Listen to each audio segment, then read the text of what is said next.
Well, I think we gotta bring, you know, a little bit more physicality, a little bit more energy. I thought in making things tougher, catches tougher, whatever it is, into the game.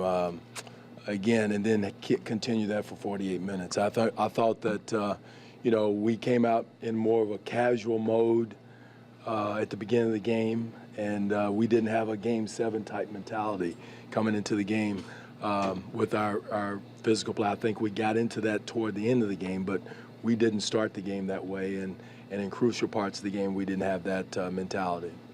Dwane, in the last report, they cited Jonas twice for uncalled moving screens.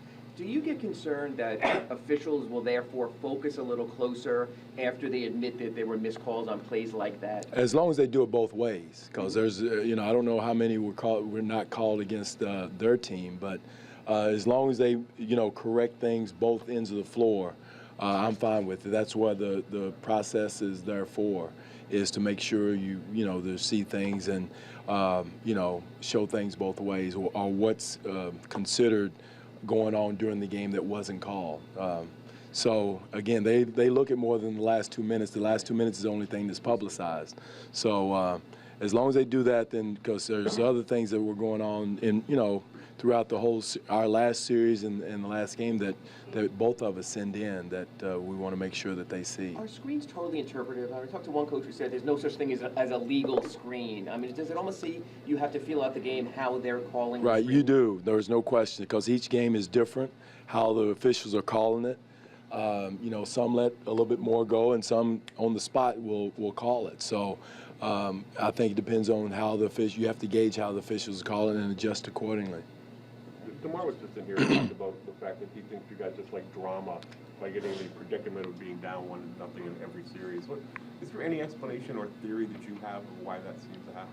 Well, again, you know, I think, you know, all year long, Doug, I think it's been a trend, you know, from our standpoint, that we get excited when you lose a game, that we're never going to win again, and try to be more consistent. You win, we act like we've won a world championship, and that's not the case. That's why in the NBA you got to be emotionally balanced, stable, you know, consistent in your approach, and that's the key in approaching all the games. Even in the playoffs, you got to be balanced. You know, we weren't going to come in, well, the last series of this series and sweep anybody, you know, and I don't think, you know, I didn't predict us to be swept. So, and there's going to be games where you're going to get down. Teams are going to make runs. So you have to have a balanced approach. And I think that's what he's talking about, that we can't get too high, get too low when things happen. You got to have balance and compete with poise.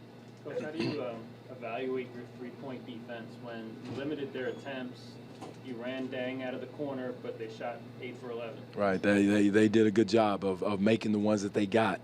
You know, and you have to shake their hand, because I thought we worked at trying to get there, and some of them we were there, and they made some, you know, I know Dragic made one tough one at the top, and Richardson made one. T. Ross was within the guarding limits and all that, so they made some shots, but we got to continue to get them off the three-point line, and at the same time, the hard thing to do is protect the paint, and that's our number one goal, and also protect the three-point line. So, again, multiple efforts on everybody's part. Frank Vogel just got fired. Do you have thoughts on that? No, it's unfortunate that happens. That's our business. It's tough. I texted him yesterday, told him to hang in there, and you just hate to see another coach lose their profession, lose their job. You know, at any level, whether it's college or pro, definitely in the pros right now. But you guys know it's part of it's part of the process. It's a crappy part of the thing, and he'll land on his feet. There's, you know, he's a good coach. He's an excellent coach. I know he made a lot of adjustments. I know they've been one of the top defensive teams in the league over the years, you know, that he's been there. And, you know, again, the grass always looks greener on the other side from that standpoint, but he will bounce on his feet, because he is a good man and he's a good coach. You and Eric Spoelstra are now the two longest tenured coaches in the Eastern Conference, I believe. Does that make you feel good? Feel good? Well, you know, we're playing against each other, so that's good. We're still playing, and it's May, so that makes you feel good. And again, you know, our coaching profession, whether it's college, I've been in the college game at Kentucky, and I know the deal at all levels. So it's there's pressure at every level.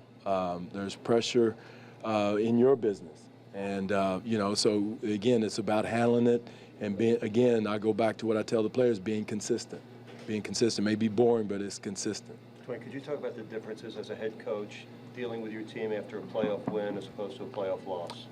It's a little bit, it sounds crazy, but it's a little bit easier coming up from a loss because you can get on the guys and, when you win, everybody's euphoric and happy and excited. And, even though you're making your points about what you did wrong, but coach, we won. So you get their attention a little bit more after you lose. It has been my experience over the years than when you win, because just human nature sets in, and it's hard at any level to fight human nature. How critical is it for you to win tonight, for tonight? It's always critical. It was critical for us to win game one. We didn't get it done, but I think every game, that in the playoffs you want to. I consider critical. Whether it's game two after a lot, whatever game it is, I consider it critical.